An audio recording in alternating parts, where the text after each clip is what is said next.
okay na talaga si si Luis Manzano. Kasi parang bumalik na ulit yung mga pagpo-post niya ng mga jokes di ba? Araw-araw. Parang kita mo yung mga post niya dahil sa stories niya, puro mga jokes.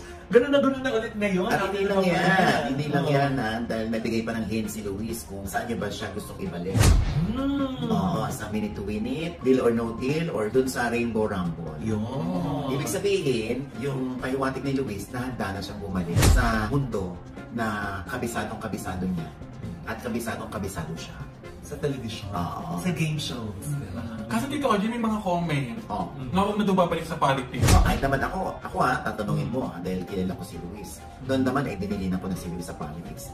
Na huwag na nga siyang bumalik. Kung hindi angkop at hindi pa panahon, doon ka muna sa field na alam mong mahusay ka. Alam ko naman magiging mahusay na Vice Governor sana si Luis. Dahil syempre hindi naman niya ipapahiya yung pangalan nila kung mangungurap siya o hindi gagawa ng katinuan.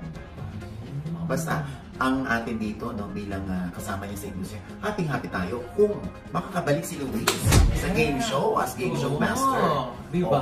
Dahil naman talagang dyan natin siya kinagigiliwan. Yan ang forte niya.